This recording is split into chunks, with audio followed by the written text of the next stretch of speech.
Bueno, seguimos con el estudio de los dones ministeriales que da nuestro Señor Jesucristo, según Efesios 4:11.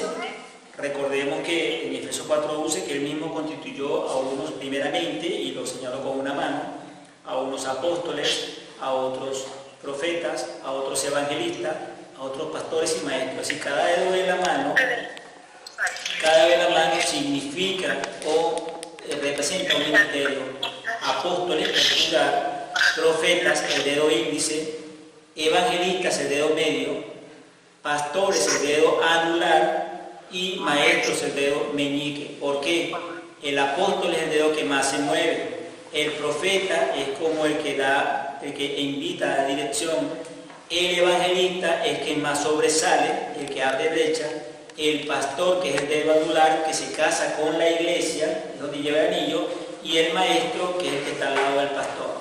Si nos damos cuenta, cada uno de estos cuatro dedos no puede ejercer la función del otro. Digamos que estos cuatro dedos, que es el profeta, el evangelista, el pastor y el maestro, cada uno de ellos es individual, no puede hacer el oficio del otro. Pero el pulgar sí puede tocar los otros cuatro ministerios que se requería, o preferiblemente que el que tiene el llamado, el don ministerial de apóstol, puede y debería trabajar en el oficio del profeta, del evangelista, del pastor y del maestro. Es una forma de ejemplarizarlo. Entonces, habíamos hablado ya de lo que es el don del apóstol, todo lo que es la parte del grupo de los 12 y el grupo de los que no son de los 12 de Jesucristo. Habíamos hablado de los requisitos para ser un apóstol y habíamos hablado de los indicios. Voy a repetir los indicios rápidamente. Indicios es el punto C de este don ministerial. Indicios que caracterizan el ministerio de un apóstol. Decíamos que el primer indicio son señales, prodigios y milagros que deben acompañar a este don ministerial. Señales, prodigios y milagros, leíamos Romanos capítulo 15, versículo 19. Romanos 15, 19, estoy leyendo la Reina Valera, versión 1960. Dice: con potencia de señales y prodigios en el poder del Espíritu de Dios, de manera que desde Jerusalén y por los alrededores hasta Ilírico, todo lo he llenado del Evangelio de Cristo. Es decir, Pablo afirmaba de que en su predicación había potencia de señales y prodigios con la palabra en el poder del Espíritu de Dios. Confirmaba esto en 2 Corintios capítulo 12, versículo 12, lo leemos, Reina Valera, 1960, 2 Corintios 12, 12, dice así: porque así como el cuerpo, 2 Corintios 12, 12, con todo, las señales de apóstol han sido hechas entre vosotros en toda paciencia por señales, prodigios y milagros. Es decir, está como una señal de aquella persona que opera en el oficio, en el don ministerial del apóstol. Segundo, del punto C, de los indicios que caracterizan el ministerio de un apóstol. Segundo, amor a las almas y una entrega total. Amor a las almas y una entrega total. 2 Corintios capítulo 12, versículo 15. En el mismo 12, capítulo 15, versículo 15 dice: y yo con el mayor placer gastaré lo mío. Es decir, que todo lo que él tenía lo daba. Con el mayor placer gastaré lo mío, y aún yo mismo me gastaré del todo por amor a vuestras almas, aunque amándoos más sea amado menos. Es decir, él mismo se indicaba de que gastaba de lo suyo, se daba de alma, de cuerpo y corazón, y no importa, él lo amaba más, aunque él lo amara menos, no le importaba, él lo daba todo. El tercer indicio de que caracteriza al ministerio de un apóstol es predicar en lugares no tocados por el Evangelio. Recuerden que Pablo iba, habíamos comentado que el oficio del apóstol son personas enviadas, que van a lugares donde no se predicaba el Evangelio, que abren brechas, son personas que llevan el Evangelio a esos lugares, son enviados por la iglesia para que abran obra, para que establezcan iglesia, para que levanten ministros, para que hagan una obra allí en ese lugar. Lo vemos en el libro de Romanos capítulo 15, vamos allá por favor, Romanos capítulo 15, versículos 20 al 22, Romanos 15, 20 al 22. Y de esta manera me esforcé a predicar el Evangelio, no donde Cristo ya hubiese sido nombrado, para no edificar sobre fundamento ajeno, sino como está escrito, aquellos a quienes nunca les fue anunciado acerca de él, verán, y los que nunca han oído de él, entenderán. Por esta causa me he visto impedido muchas veces de ir a vosotros. ¿Sí? Pablo se esforzaba por llevar el Evangelio, por predicar en los lugares donde anteriormente no había sido predicado el Evangelio. Entonces, obviamente, hay una observación acá, dice, Pablo no hacía viajes relámpagos, o sea, no es que iba, estaba un fin de semana y se retiraba, hacía una cruzada y se retiraba, no hacía viajes relámpagos, sino que por su amor a las almas, él se quedaba de 6 meses a 3 años en cada lugar, para poder confirmar a los nuevos convertidos y a las iglesias que había fundado. De 6 meses a 3 años, imagínense usted la labor del oficio, del ministerio apostólico. Es una persona que va con una función específica y de largo alcance, de 6 meses a 3 años. Pablo es el apóstol, el ejemplo a seguir de lo que es el Nuevo Testamento. Okay, ese es el punto de los indicios. El punto de cómo crecer en este llamado apostólico. Son sugerencias para aquellos que tienen el oficio. Primero, ¿cómo crecer en este llamado apostólico? Primero, si el Señor le está haciendo este llamado, no se aferre a un solo don.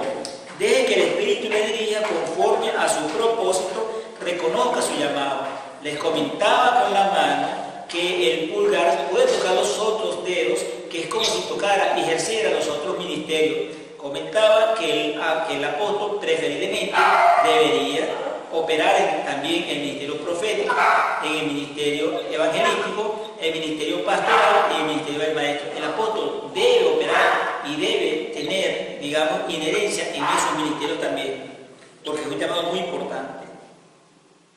Segundo, recuerde que el trabajo en el Señor no es en vano. Todo lo que hacemos para el Señor, hermanos, todo lo que hacemos para el Señor no se queda con nada. Todo lo que hacemos, sea para su gloria, todo lo que hacemos para Él, mira, que cualquier oficio que hagamos, cualquier asunto, cualquier enseñanza que demos, cualquier, esfuerzo que hagamos, lo que quiera hacerse, cualquier cosa que hagamos, no va a quedar en vano. El Señor va a recompensar la obra de nuestras manos. Lo que hacemos para Él, nuestro Dios es bello, es maravilloso, es grande, y Él quiere bendecirnos, pues. Él no se queda con nada, Él no se queda con nada. Tercero, crezca en la palabra constantemente y afírmese en la voluntad de Dios. Una persona que tiene el ministerio del apóstol o apóstola debe constantemente estar leyendo la palabra, metiéndose con Dios, ayunando, orando, buscando la manera de enseñar, de aprender, buscando integrarse con el Espíritu Santo, de manera de estar siempre en esa santidad, en esa búsqueda, porque es una gran responsabilidad. El ministerio apostólico tiene una gran responsabilidad. Recordemos que pareciera que dentro de la jerarquía es el que está más alto, porque este es el apóstol, tiene esta jerarquía, pero mientras más jerarquía usted tiene, más humilde debe ser. La persona, mientras más sabio es, más humilde debe ser. Tiene que tener más humildad, porque recuerde que cualquier cargo que tengamos, cualquier oficio que ejerzamos, cualquier cosa que hagamos para el Señor, es para su gloria, es porque por gracia que nosotros tenemos eso. Sí, aquí el que debe ser glorificado es el Señor. Nosotros no podemos robarle una molécula de la gloria de Dios. Toda la gloria es para nuestro Señor, porque Él es el que la merece. Cuarto, pida consejo y no se apoye en su propio entendimiento. Mire, hasta la persona más erudita, más conocedora, más antigua, la que te quiera, como le quiera poner, la persona que está más años en el ministerio, debe tener a alguien a quien pedirle consejos. Nosotros no somos llaneros solitarios, nosotros somos seres humanos. Obviamente, nuestro mejor consejero es el Espíritu Santo, es la palabra de Dios, claro que sí, pero hay momentos en que debemos hacer una llamada a alguien, pedirle, mire hermano, lo que llamamos una cobertura, alguien a quien usted pueda acudir a pedirle un consejo, porque somos seres humanos, somos perfectibles, nosotros debemos tener a alguien a quien pedirle un consejo, tener una cobertura. Aún esta persona con este llamado tan importante del apóstol debe tener a alguien a quien pedirle consejo. No se apoye en su propio entendimiento, vaya y busque consejo. Punto E. Peligros de este llamado apostólico. Hay dos tipos de peligros, para los que son llamados y para la iglesia. Vamos a ver para los que son llamados a este don apostólico. Primer peligro, deben tener cuidado de no tomar la gloria para sí mismos, pues si tiene el llamado es por causa de Cristo y para servirle a Él.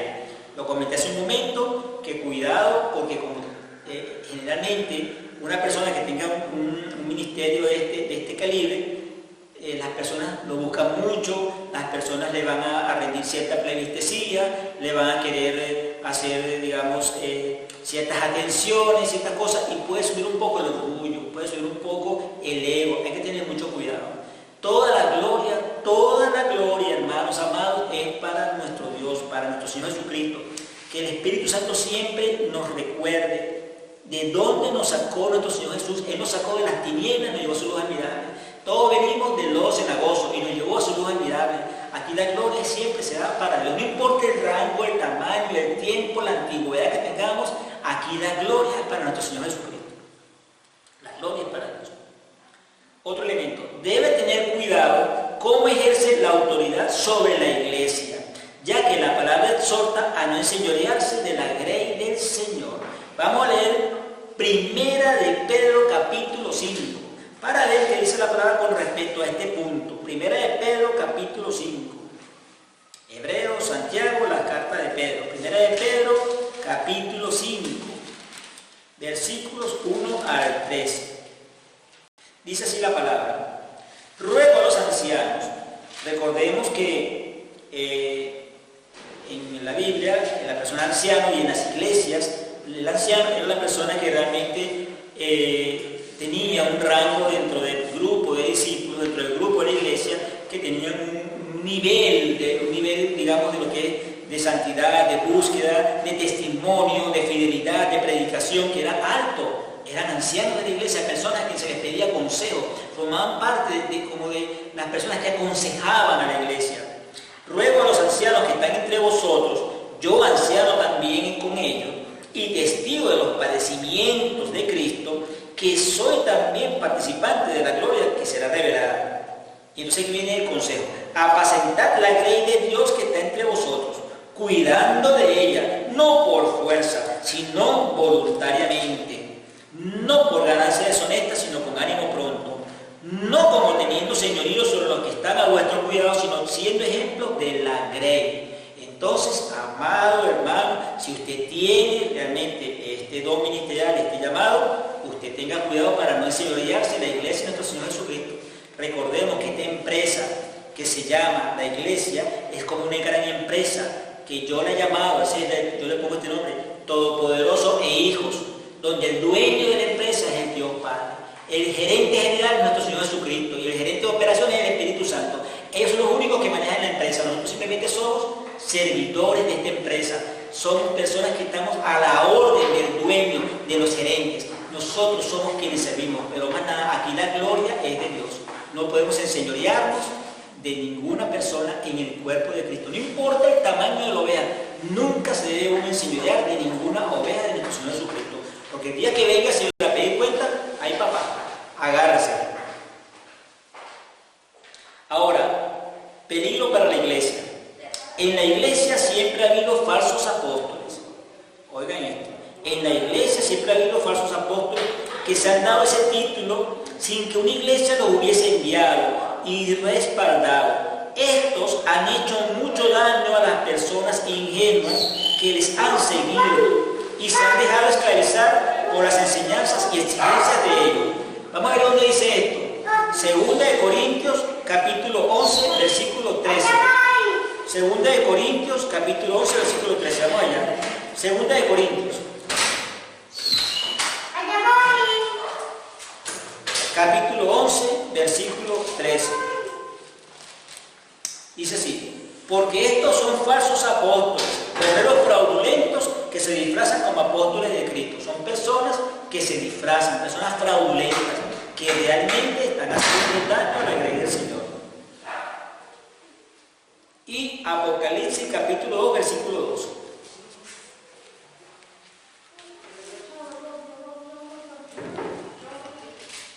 Apocalipsis capítulo 2, versículo 2.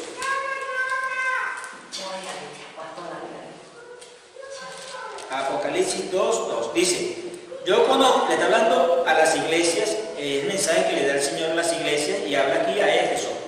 Yo conozco tus obras y tu arduo trabajo y paciencia, y que no puedes soportar a los malos, y has probado a los que se dicen ser apóstoles y no lo son, y los has hallado mentirosos.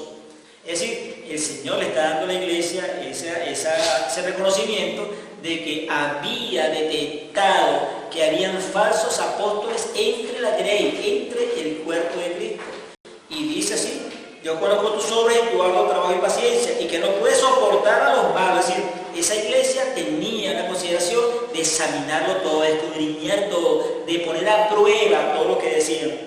Y has probado a los que se dicen ser apóstoles y no lo son, y los has hallado mentirosos. Es decir, se le enfrentaba y le decía, mira, lo que usted está haciendo no está correcto, lo que usted está diciendo es mentira, eso no está conforme a la palabra. Valientemente, como debe ser con la Escritura, uno debe juzgar, uno debe, digamos, presentar defensa de la palabra conforme a lo que dice la Escritura. Entonces, digamos que estos son los elementos del llamado del ministerio apostólico. Hago un resumen de esta parte ministerial, de este don ministerial. Con humildad de siervos y mediante los dones recibidos, los apóstoles predican la palabra de Dios, ministran a las almas, llevándolas a los pies de Cristo, plantando iglesias donde no las hay. Ellos no se detienen allí, sino que continúan pendientes de estas nuevas iglesias y las afianzan, es decir, las establecen y siempre están brindándole atención, tanto en la palabra como en su forma de funcionar conforme a la Biblia.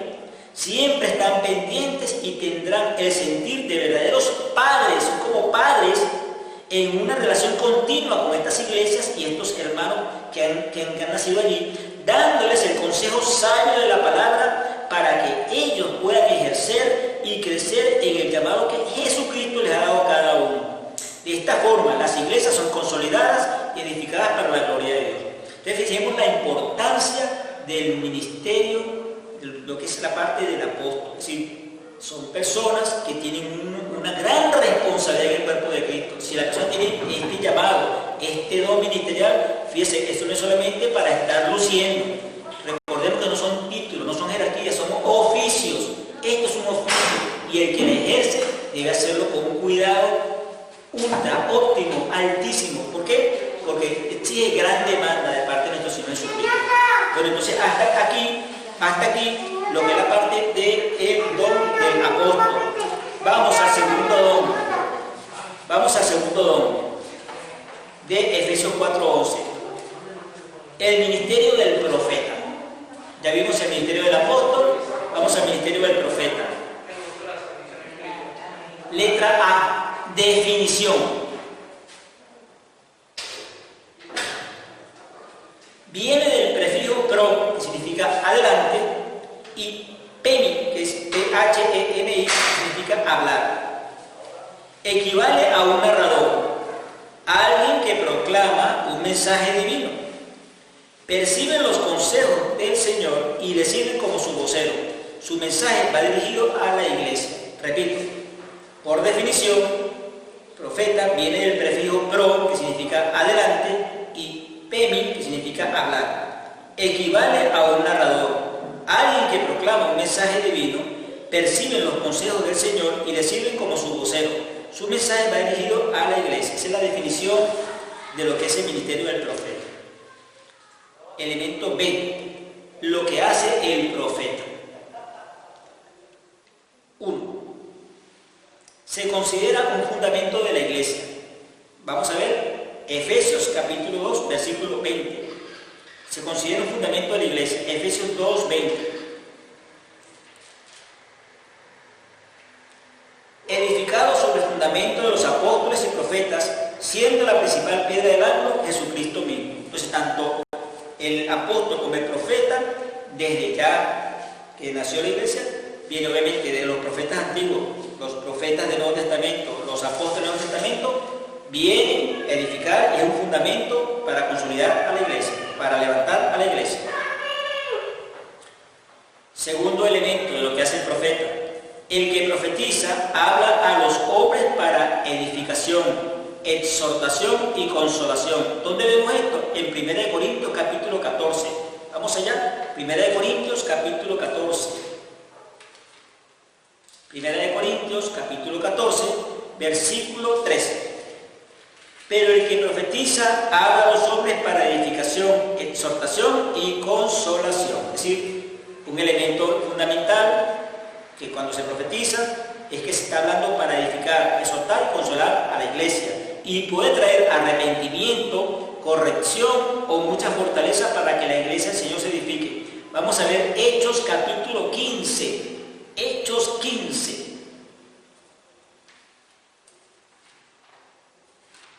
Hechos 15.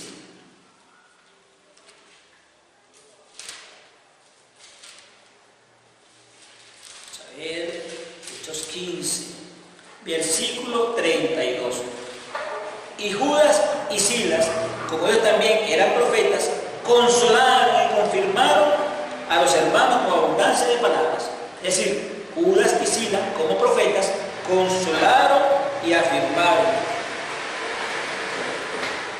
Consolaron y confirmaron a los hermanos con abundancia de palabras. Es decir, el profeta lleva consolación, lleva confirmación, lleva exhortación, lleva edificación. ¿Ok? Punto número 3 de lo que hace el profeta. Mediante este don se revelan hechos pasados, presentes y futuros, en concordancia con el don de ciencia. La palabra, vamos a ver unos ejemplos. Vamos a ver Natán y David, 2 Samuel capítulo 12. 2 Samuel capítulo 12. Es un ejemplo de que el Antiguo Testamento se hacía para después llevarlo al Nuevo Testamento. 2 Samuel capítulo 12, versículos 1 al 15. Como es un poco largo, capítulo 12 del 1 al 15. Hago el resumen. Recordemos que David, para tomar a Betsabé, envía a Urías a la guerra para que Urías muera en la guerra, porque él había tomado a la mujer de Urías como mujer y obviamente quería causarle que se muriera Urías dentro de la guerra para que él se quedara con Betsabé. Resulta que el profeta Natán viene y lo confronta. Y entonces Natán le dice: mira, rey David, te hago una exhortación. Había un hombre que tenía una cabrita que era la más bonita de él, y bueno, era la que él quería, y bueno, era la única que tenía y la tenía como su hija. Y una vez vino a ese reino, vino un hombre a visitar a ese señor de ese reino, y el rey tenía muchos animales, pudo haber ofrecido cualquier animal, pero se dio cuenta que aquel hombre tenía aquella cabrita y quería poner esa que tenía ese hombre, a ese animalito. Y entonces, en vez de preparar cualquier animales que tenía, se le quitó a ese hombre que tenía solamente una, que era la que quería, que era la que le amaba. Y entonces aquel hombre quedó desolado porque le quitaron su cabrita y bueno, le hicieron un gran daño. ¿Qué opinas tú, rey David? David dijo: ese hombre merece la muerte porque hizo algo que está prohibido, que es algo que es una abominación. Y Natán le dijo: ese hombre eres tú. Entonces le mencionó lo que había pasado y después le dio cuál fue el castigo que Dios puso para él. Es decir, el profeta tenía la capacidad de ver eventos pasados, Dios le mostraba, para entonces decir qué se iba a hacer de allí en adelante. Es un ejemplo de lo que se revela mediante este don. También en el Nuevo Testamento vamos a ver Hechos 11. Hechos 11.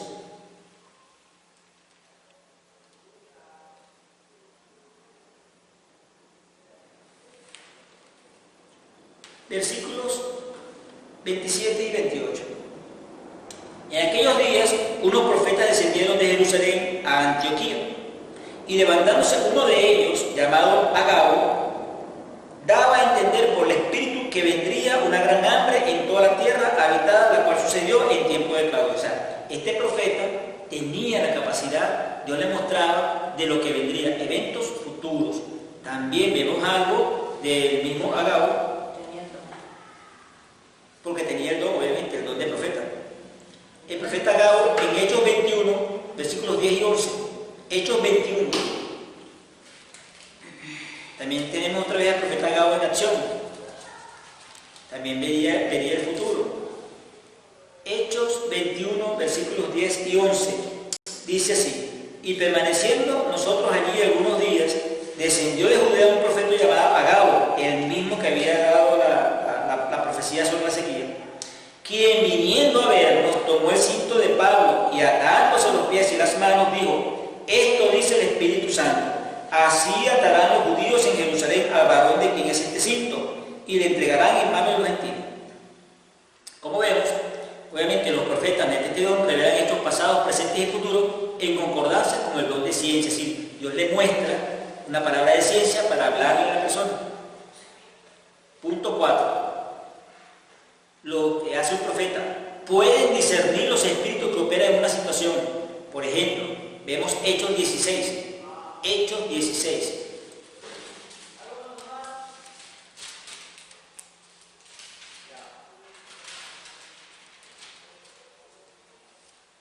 Versículos 16 al 18. Dice así: aconteció que mientras íbamos a la oración, nos salió al encuentro una muchacha que tenía un espíritu de adivinación, la cual daba gran ganancia a sus amos adivinando. Esta, siguiendo a Pablo y a nosotros, daba voces diciendo: estos hombres son siervos del Dios Altísimo, quienes os anuncian un camino de salvación. Y esto lo hacía por muchos días. Mas, desagradando a Pablo, este se volvió y dijo al espíritu: te mando en el nombre de Jesucristo que salgas de ella, y salió en aquella misma hora. Es decir, tienen, digamos, el discernimiento de espíritu. El profeta, ya les dije que tenía o opera obviamente en los otros ministerios, pero también dones del espíritu para operar conforme al Señor lo quiera usar. Punto 5. Una función importante del ministerio profético es traer a la luz las cosas escondidas del corazón. Una función importante del ministerio profético es traer a la luz las cosas escondidas del corazón. Primera de Corintios capítulo 14. Vamos a ver allí. Primera de Corintios capítulo 14.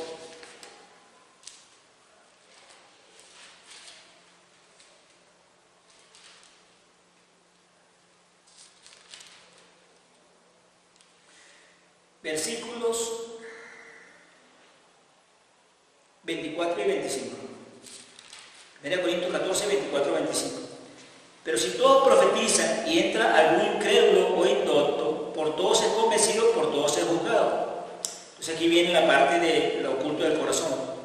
Lo oculto de su corazón se hace manifiesto, y así, postrándose sobre el rostro, adorará a Dios, declarando que verdaderamente Dios está entre vosotros.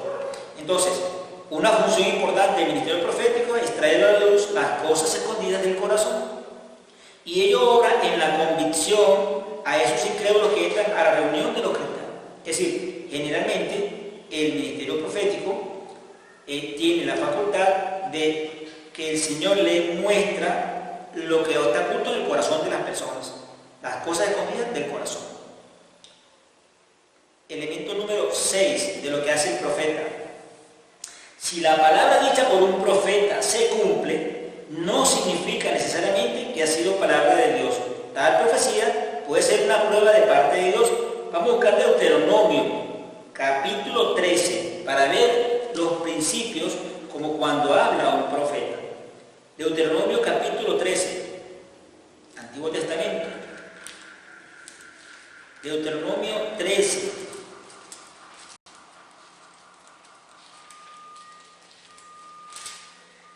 Versículos 1 al 4. Cuando se levantare en medio de ti profeta o soñador de sueños y te anunciare señal o prodigios, y si se cumpliera la señal o prodigio que él te anunció diciendo: vamos en pos de dioses ajenos que no conociste y sirvámosle, no darás oído a las palabras de tal profeta ni a tal soñador de sueños, porque Jehová vuestro Dios os está probando para saber si amáis a Jehová vuestro Dios con todo vuestro corazón En pos de Jehová vuestro Dios andaréis, a él temeréis, guardaréis sus mandamientos, escucharéis su voz, a él serviréis y a él seguiréis. A veces el Señor está probando a ver si nosotros realmente discernimos que la profecía que se está dando está conforme a la palabra de Dios, si viene realmente de parte de Dios. Recordemos que en los mismos dones del Espíritu hay que tener y pedir al Señor el discernimiento del Espíritu y que nosotros sepamos, entendamos cuál es el origen de esa manifestación o de esa palabra si está conforme a la Biblia. Por ello, la profecía debe ser confrontada con la palabra de Dios. Y si la profecía no se cumple, o sea, ya está afirmando que no se cumple, no es palabra de Dios. Veamos en el mismo libro de Deuteronomio, capítulo 18, un poquito más adelante, capítulo 18, versículos 20 al 22. El profeta, 18, 20 al 22, Deuteronomio 18, 20 al 22. El profeta que tuviera la presunción de hablar palabra en mi nombre, a quien yo no le haya mandado hablar, o que hablar en nombre de dioses ajenos, el tal profeta morirá. Y si dijere en tu corazón, ¿cómo conoceremos la palabra que Jehová no ha hablado? Si el profeta hablara en nombre de Jehová y no se cumpliera lo que dijo, ni aconteciere, es palabra que Jehová no ha hablado. Con presunción la habló el tal profeta, no tengas temor de él. Entonces es importante que nosotros, digamos, juzguemos, que tengamos el discernimiento, que examinemos lo que nos están diciendo conforme a las Escrituras. La Biblia advierte sobre los falsos profetas y exhorta a probar los espíritus que operan en ellos. Vamos a ver 1 de Juan capítulo 4, 1 de Juan capítulo 4, para probar los espíritus que están operando en tal profeta. 1 de Juan 4, 1 de Juan capítulo 4. Las cartas de Pedro, las cartas de Juan. Hebreo, Santiago, las cartas de Pedro, las cartas de Juan. 1 de Juan capítulo 4, versículo 1. Amado, no creáis a todo espíritu, sino probad los espíritus si son de Dios, porque muchos falsos profetas han salido por el mundo. Nosotros, hermanos, debemos pedir ese discernimiento de espíritus para saber el origen de una manifestación, de una profecía. No podemos simplemente aceptar todas las profecías que vengan. Puede ser que necesariamente esa persona no venga de parte de Dios y nosotros estamos escuchando eso y nos estamos contaminando nuestro corazón. Entonces tenemos que saber que debemos aprobar los espíritus que operan en la persona que está dando la profecía. Elemento número 7 de lo que hace un profeta. La palabra profética va para la comunidad de fe y por eso toda esa comunidad está llamada a juzgar esa palabra de fe, ya que todos son portadores del Espíritu de Dios. Vamos a ver 1 Corintios 14. Repito, la palabra profética va para la comunidad de fe y por eso toda esa comunidad de fe están llamados a juzgar esa palabra, ya que todos son portadores del Espíritu de Dios. 1 Corintios capítulo 14. Vamos un poco atrás. 1 Corintios 14, versículos 29 al 33. Repito, 1 Corintios 14, 29 al 33. Vamos a hablar de por qué la comunidad de fe debe juzgar todo lo que esté escuchando. Asimismo, los profetas hablen 2 o 3 y los demás juzguen. Y si algo le fue revelado a otro que estuviera sentado, calle el primero. Porque podéis profetizar todos uno por uno, para que todos aprendan y todos sean exhortados. Y los espíritus de los profetas están sujetos a los profetas, pues Dios no es un Dios de confusión, sino de paz, como en todas las iglesias de los santos. Sí, Dios es un Dios de confusión, no es un Dios de confusión, sino de paz. Entonces la idea es que siempre cualquier que esté profetizando debe estar atento para juzgar la profecía. La idea es que todos los que estamos allí, por lo que el conocimiento de la palabra, con los dones que operamos, como hermanos en la fe, que estemos allí, podamos juzgar lo que se está profetizando. Es decir, se recibe con respeto, o sea, hay que ser respetuoso. Usted debe ser respetuoso a lo que está oyendo. Es decir, obviamente, si usted ve que algo no está bien, tampoco usted va a ofender a nadie. Sea respetuoso, porque lo cortés, dice en mi país Venezuela, lo cortés no quita lo valiente. Sea respetuoso. Se recibe con respeto, pero no se acepta ciegamente, sino que se juzga con discernimiento crítico, es decir, un discernimiento crítico, pero para edificación. Recordemos que cualquier cosa que nosotros hagamos es porque realmente es para edificación de la persona. Si está equivocada la persona, dígaselo con sinceridad, pero tampoco no como lo hagan con palabras ofensivas. La verdad se puede decir, digamos, con elegancia. Uno puede tener elegancia, decir las cosas, pero hágalo con discernimiento crítico. O sea, haga la crítica profunda, pero sea elegante, sea respetuoso cuando haga las cosas. Porque es importante. O sea, lo cortés no quita lo valiente. Punto número 8. El profeta, en complemento de su don, puede y debe operar en el don de sanidades y milagros como lo hacían Elías y Eliseo. Es decir, obviamente son los dones espirituales que da el Espíritu Santo. Lo ideal es que la persona que tiene el ministerio profético le pida al Espíritu Santo para que opere también en estos dones de sanidades y milagros, porque obviamente Dios lo está usando para cosas profundas, y como tal el profeta, obviamente en el momento en que ven que el Espíritu Santo se mueve, hayan milagros, prodigios, sanidades. Recordemos que parte de lo que hablamos del profeta es que deben haber, digamos, el mover del Espíritu Santo en cuanto a las señales que deben haber por manos de los profetas. Entonces, ya hablamos que el punto A del ministerio del profeta es la definición, el punto B es lo que hace el profeta, y el punto C, que viene a continuación, requisitos para ser un profeta, es decir, requisitos para este ministerio profético. Primero, ser llamado por Dios específicamente para él. Obviamente, necesariamente Jesús tiene que llamar a este tipo de personas que tienen ministerio profético. Esto es un ministerio muy particular de edificación, exhortación y consolación. Segundo, debe tener madurez espiritual, un carácter forjado en la humildad para evitar caer en el orgullo. Recordemos que cuando nosotros los seres humanos tenemos algo de ventaja, algo de, digamos, de nivel, algo de conocimiento, a veces se nos suben los humos, a veces se nos sube el orgullo, el ego. Yo soy, yo puedo, yo tengo, yo he sido, es decir, yo dije. Cuidado con eso, es la humildad, hay que tener humildad para evitar caer en el orgullo. En 1 Timoteo capítulo 3 nos habla algo de eso. 1 Timoteo capítulo 3. Vamos a ver qué dice por ahí.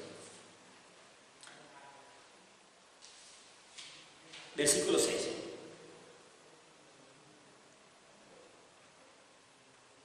Está hablando del requisito de los obispos, y en el BC dice que el obispo, está hablando de los obispos generales, los ministros que tienen estos niveles, que no sea un neófito, no sea que envaneciéndose caiga en la condenación del diablo. O sea, el envanecerse es el orgullo, el ego, el que yo soy, el que yo puedo, el que yo tengo, el que yo he logrado, el que yo dije, el que tengo más comunión con Dios. No, cuidado con eso, hay que tener humildad, hay que tener humildad. Usted puede ser firme, pero no quiere decir entonces esto que obviamente tú te vas a poner como una persona sumisa, una persona que se va a bajar del nivel que debe tener. Tenemos un nivel, obviamente, que por testimonio, por vida se ha obtenido, y eso se respeta.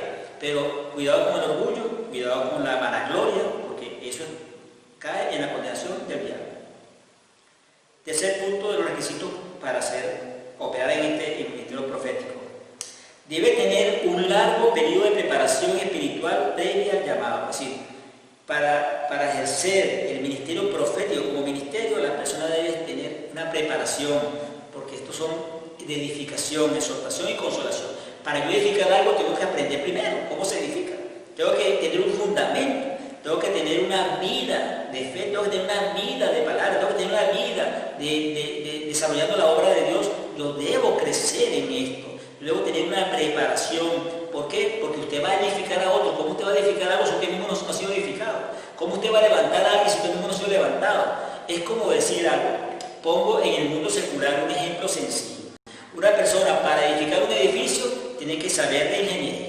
Y eso se estudia en la universidad.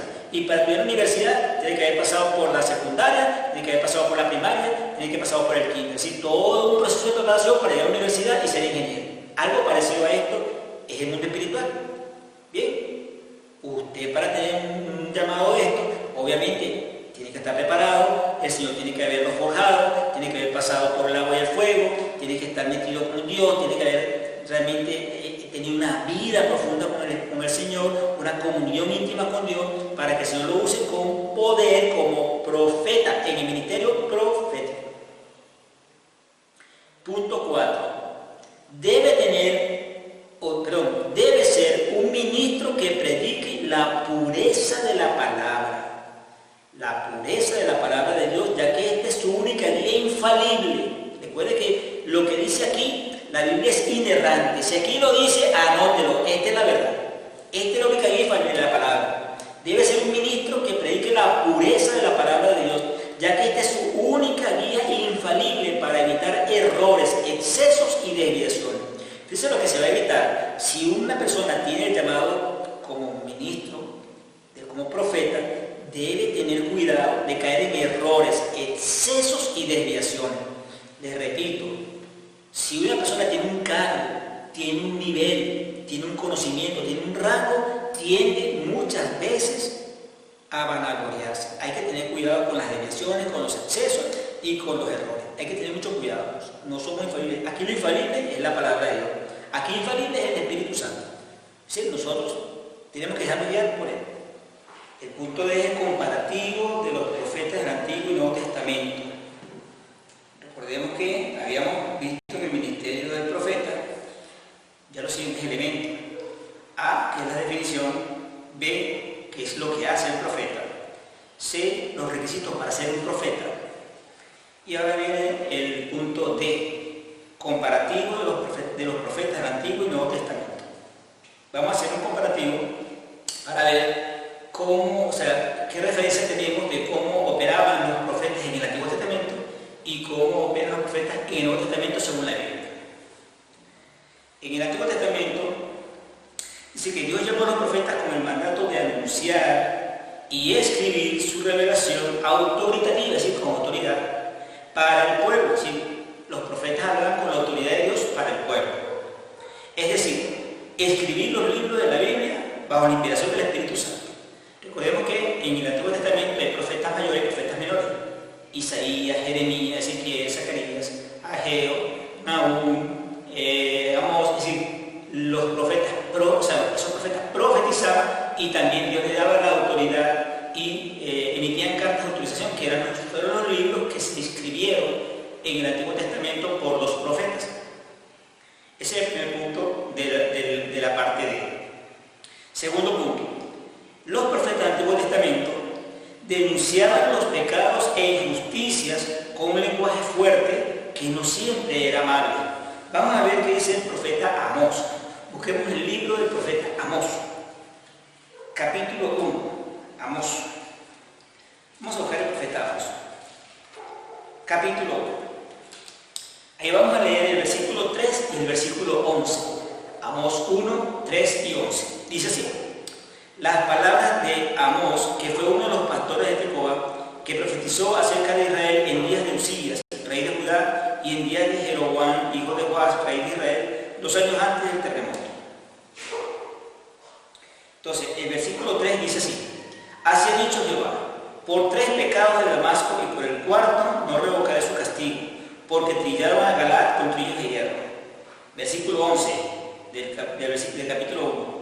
Así ha dicho Jehová, por 3 pecados de Edom y por el cuarto no revocaré su castigo, porque persiguió a espada a su hermano y violó todo afecto natural, y en su furor le ha robado siempre, y perpetuamente ha guardado el rencor. Seguimos orando.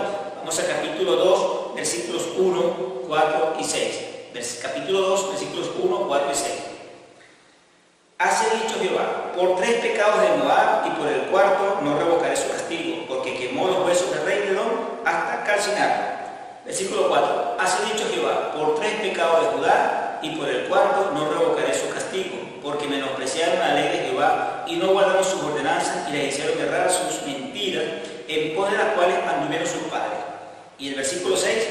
Hace dicho Jehová, por 3 pecados de Israel y por el cuarto no revocaré su castigo, porque vendieron por dinero al justo y al pobre por un par de zapatos. Es decir, nos damos cuenta de que ellos denunciaban pecados e injusticia con un lenguaje fuerte, no eran amables, eran realmente bien directos.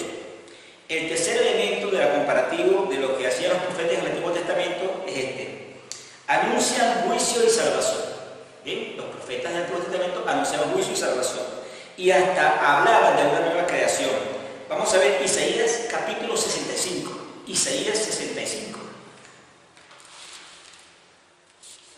Versículo 17. Dice así. Porque aquí que yo crearé nuevos cielos y nueva tierra, y de lo primero no habrá memoria, ni más vendrá al pensamiento. Es decir, anunciaban todo el consejo de Dios, toda la amonestación de Dios, un lenguaje fuerte, pero también anunciaban cosas para crear. O sea, realmente tenían una variedad, digamos, de palabras que daban al pueblo. Como los hijos de Isaacar también, que eran entendidos en los tiempos y que sabían lo que se debía de hacer, también eran entendidos en los tiempos. Vamos a ver Primera de Crónicas, capítulo 12. Primera de Crónicas, vayamos allá. Primera de Crónicas, capítulo 12. Primera de Crónicas, capítulo 12.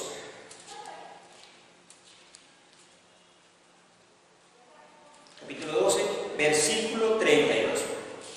Primera de Crónicas 12, 32. De los hijos de Isaacar, 200 principales. Y aquí viene la característica.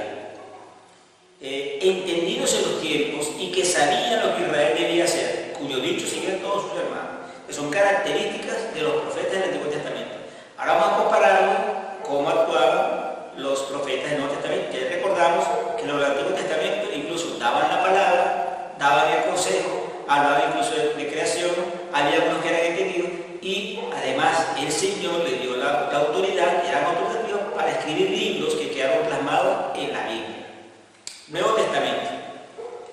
En el Nuevo Testamento tenían la función, y eso lo dice la Escritura, que ya hemos visto anteriormente, de animar, exhortar y advertir a los hermanos con lo que Dios les revelaba. Y ninguno escribió un libro de la Biblia. Es decir, realmente, digamos que entre el grupo de profetas que había en el Nuevo Testamento, ninguno escribió la Biblia, excepto a Pablo, porque Pablo también estaba en la parte del apostolado. Vamos a ver Hechos de los Apóstoles, capítulo 15. Hechos de los Apóstoles, capítulo 15, versículo 32. Dice así la palabra. Y Judas y Silas, como ellos también eran profetas, consolaban y confirmaban a los hermanos con abundancia de palabras. ¿Sí? Ellos confirmaban, consolaban, daban palabras de exhortación, con sus palabras, o sea, palabras de aliento realmente. Otro elemento, fíjense, vamos a ver qué pasaba con unos hermanos que menospreciaban la palabra profética y en el otro la exaltaban demasiado. Primer elemento, en Tesalónica menospreciaban las profecías y apagaban al Espíritu. Vamos a ver Primera de Tesalonicenses capítulo 5. Primera de Tesalonicenses capítulo 5.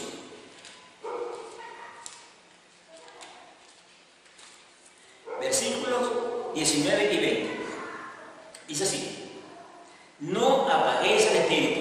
Es decir, estaban realmente con un ánimo que apagaban al Espíritu, el mover del Espíritu Santo. No menosprecéis la profecía, lo estaba exhortando, porque fíjense, como profetas menospreciaban la profecía. Y entonces hablaba que, y Pablo los exhortó a que examinasen todo, es decir, no apaguen el Espíritu, no menosprecien la profecía, y entonces le dice en el versículo 21, examinarlo todo, retenerlo bueno. Lo está exhortando a que lo examinen todo, es decir, no apaguen el Espíritu, no menosprecien la profecía, examinen todo lo que están diciendo. Es así como eran como antipentecostales, es decir, antimanifestación del Espíritu en Tesalónica. Segundo elemento y comparativo de estas dos iglesias. En Corinto sobrevaloraban las profecías, es decir, eran ultrapentecostales, todos sobrevaloraban. Recordemos que en Corinto ellos se movían en todos los dones y realmente sobrevaloraban la profecía. Vamos a ver en 1 Corintios capítulo 14. 1 Corintios capítulo 14, vamos allá. 1 Corintios capítulo 14.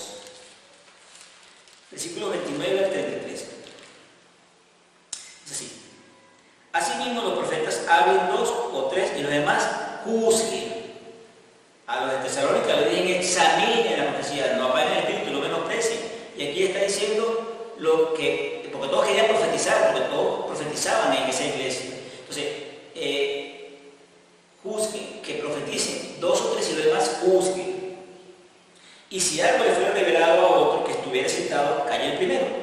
Porque podéis profetizar todos, uno por uno, es decir, eran como ultra pentecostales, todos uno por uno, para que todos aprendan y todos sean exhortados.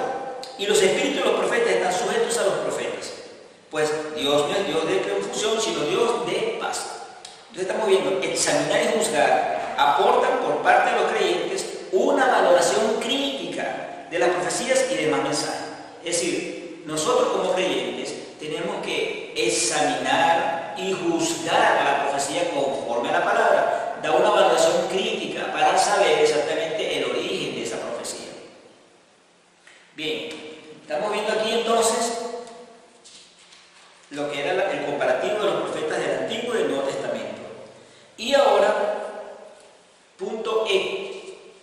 Ya dijimos que el punto A era la definición, el punto B era lo que hace el profeta, el punto C, requisitos para ser un profeta, y el punto D, comparativo de los profetas del Antiguo y Nuevo Testamento. Ahora vamos al punto E, advertencia. A las profecías y a los profetas los confunden muchas veces con el hecho de vaticinar eventos futuros y otras veces que es la manifestación abierta o información secreta, siendo esto el concepto pagano de los oráculos. Son quienes creen dueños de la palabra divina y no invitan al cuestionamiento y no lo toleran. Entonces, muchas personas malinterpretan, digamos, el don profético y dicen, no, esos son oráculos. Y realmente esos no son oráculos, realmente no son esa tendencia pagana del oráculo, porque las personas quieren que alguien les esté profetizando particularmente, que le esté manifestando cosas de la vida, cosas del futuro, y eso no es así. Esto no está con el ministerio del profeta.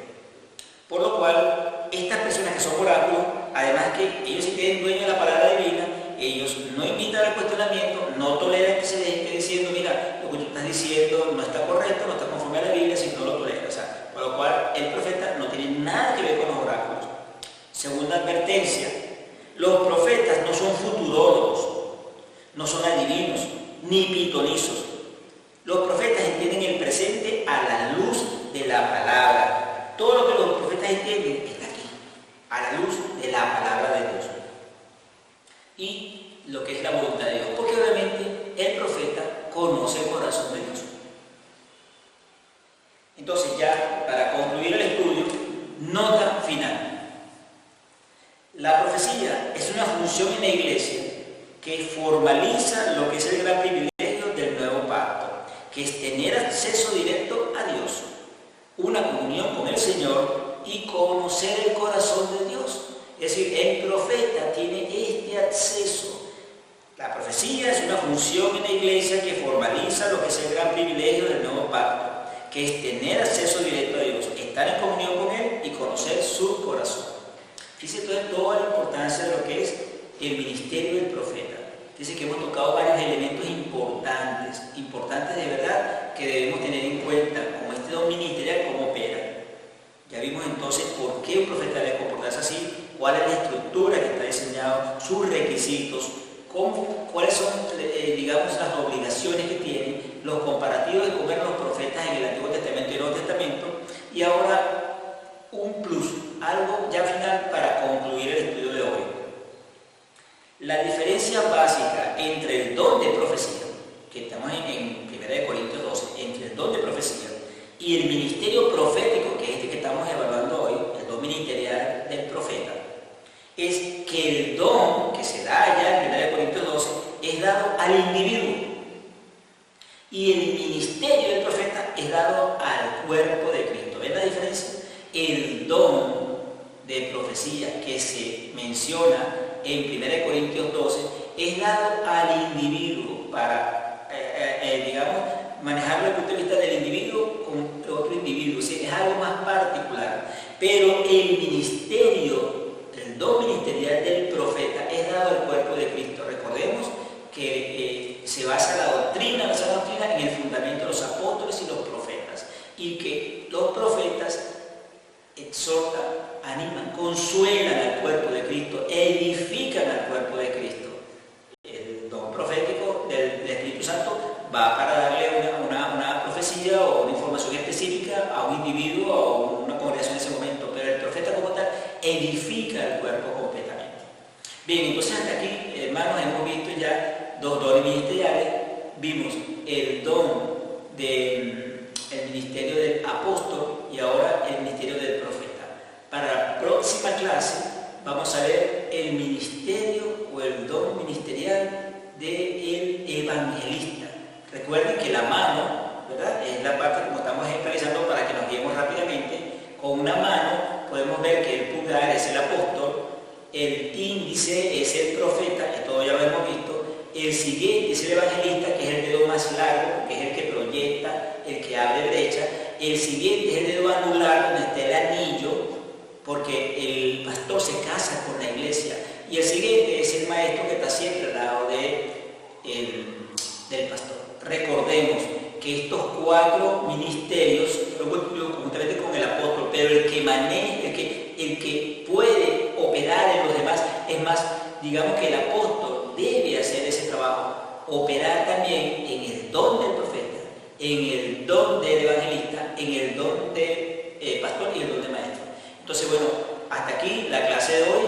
Espero que el Señor haya hablado a tu corazón, pongamos en práctica el conocimiento, y mientras más escudriñamos las Escrituras, más vamos a saber qué quiere el Señor, porque si nosotros hablamos de la palabra con criterio, con sentido crítico, con una base real de la Biblia, hermanos, estamos seguros que como cuerpo de Cristo, como hermanos en la fe, creceremos en la obra de Dios. Y eso es lo que quiere Dios: creyentes sanos, robustos, creyentes que puedan pararse y defender su fe, creyentes que puedan decir claramente, la Biblia dice así, es decir, con una convicción, con un conocimiento guiado por el Espíritu Santo, porque nosotros como creyentes debemos edificarnos en la palabra. Y estos ministerios que dio Jesús en Efesios 4:11 son de vital importancia para el cuerpo de Cristo.